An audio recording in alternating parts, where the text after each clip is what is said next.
Once upon a time, I remember my grandfather saying, "Teach a man fish, and you feed him for lifetime." This is a piece of ancient Chinese wisdom, so you need to learn how to use Trapcode particular.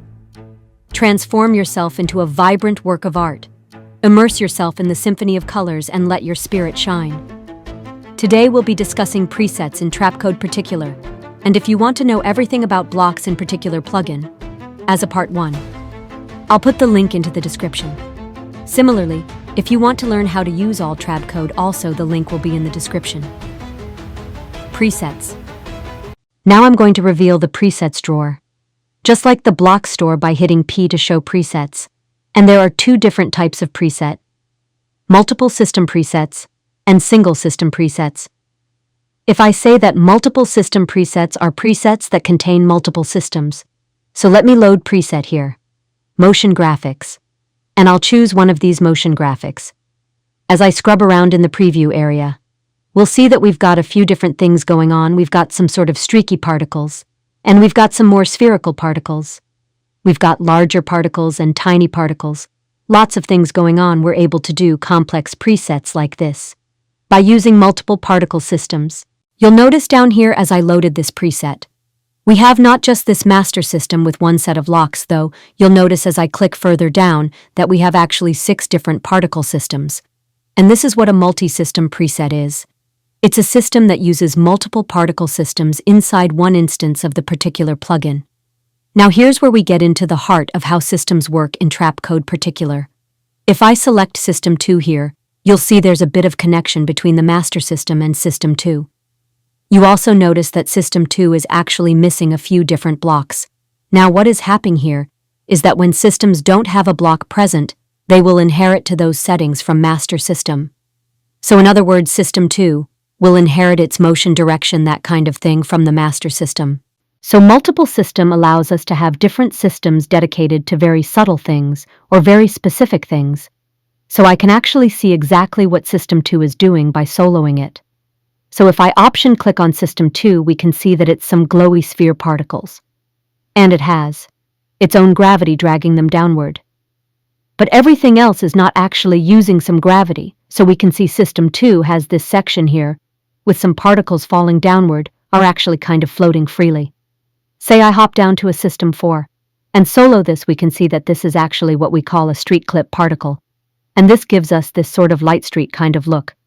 So this allows us to combine different systems that share the same emitter position, and it can either have their own settings or share settings between systems. It's really quite powerful and very flexible and really fun to play with. So that is what a multiple system preset is. Single system presets are still actually quite handy. Now the way this works with multi-system presets is that single system presets will allow us to load a preset into the individual system. So at this point I have a System 4 selected. Now you go to Single System Presets, Light and Magic, and I click on something like the Orange Stars preset that's going to load that single system preset into System 4. I'm going to hit undo and get back to the original preset here. If I'd like to load this in addition to my existing systems, in other words, add this single system preset to System 5, I can simply Option or Alt-click on this. Now I've loaded this into System 5. You can also manually do this by simply adding a system right here. And go into the single system presets and loading that preset right there. There's one important point that I just want to show over here in the After Effects effect controls, that we also have the ability to select to different systems. Also, we have the ability to solo them or turn them on or off, simply by clicking the visibility icons next to the system.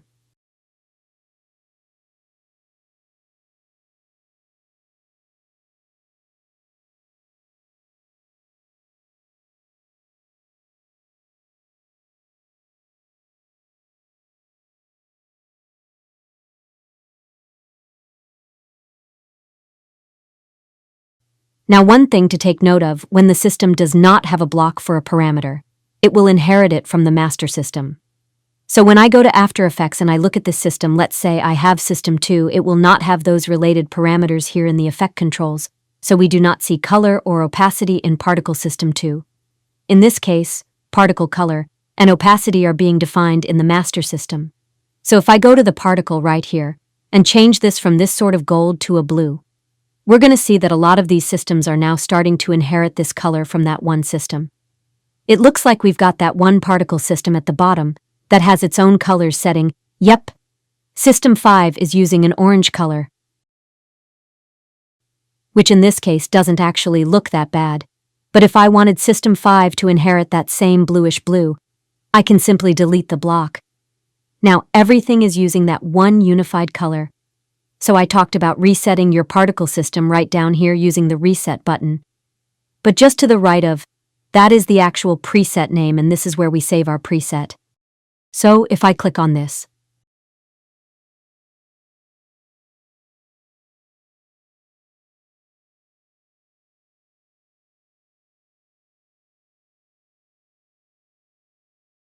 save this, is going to be a multi-system preset. This will show up in our multi-system preset section down here under Custom. And we have our particle preset right here that I can instantly load. Single system presets are simply saved by using the pop-up menu. Right here you'll notice I can delete duplicate solo systems, reset them, or save them as a single system preset.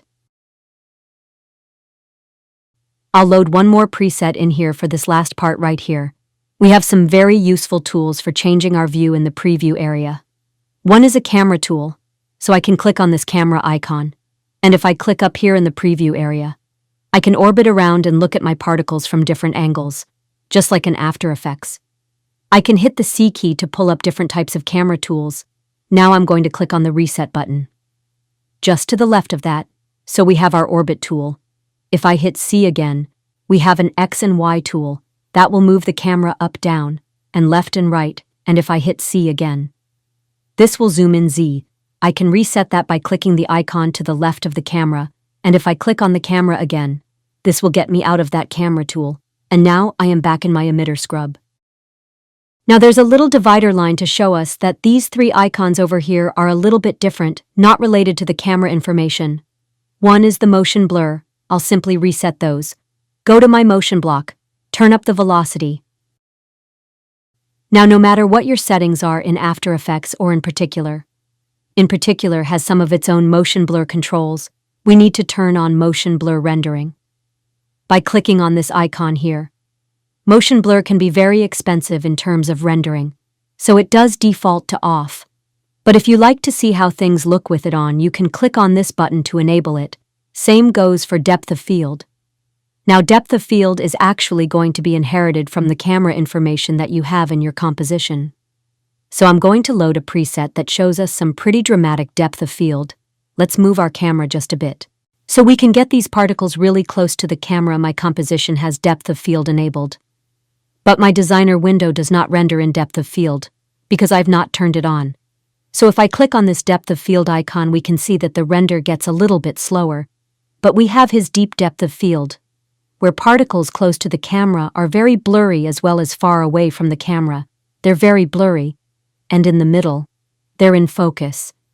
Lastly, the one that you're probably not going to use as much, but this is just a motion preview toggle. This will toggle between rendering the actual particle type and blend mode. If I click on this button right here, it will simply render a single pixel, using the color that we've defined. So that's an overview of the designer. As you can see, it's a very powerful window. It allows us to visually organize a very complex particle system. Trapcode Particular is a plugin for After Effects that lets you add particles to your compositions to bring your motion graphics work to life. Use 3D objects for even more beauty and complexity. So the best way to be able to create these particular, use the designer. But before we open Designer, go to Show System. We will find Master System and we can add another system, and they can work together. So let's open the particular designer. We'll cover the designer window in a little bit more detail, going through the different areas such as the blockchain. The block setting over here, block presets, as well as talking about single and multi-system presets, and using what we've learned in our tutorial. Now what we can see is that we've gotten an interactive environment that plays back my particle settings in the preview area up here. And down here we can see that we've got a series of block. Notice as I select any of these, we see the related parameters for that block. For example, if I select motion, we'll see all the parameters that relate to the overall look of the motion. These blocks will also change as you make changes to the parameters. For example, if we go to color and change the color of the particle, the thumbnail will update down here. Also, if I'll load perhaps a different size over life, or I change the particle type.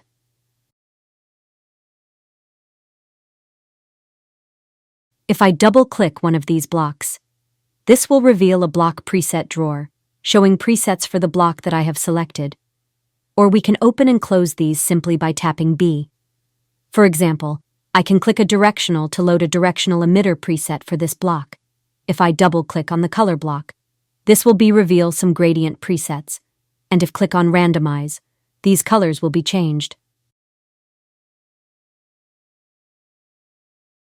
Also, if you go to color and right-click, now you can save your colors in your library, or you can save your colors up in the block settings right here with this icon. Now if I reveal the presets, we will see it down here in the custom presets section. You'll notice some of these blocks are actually grayed out. Now these first few blocks, such as the emitter type, and motion particle, and type color, these are things that always have settings defined for. We always have some sort of size and opacity definer for your particle. But over here in sections that will cover a lot more detail later on.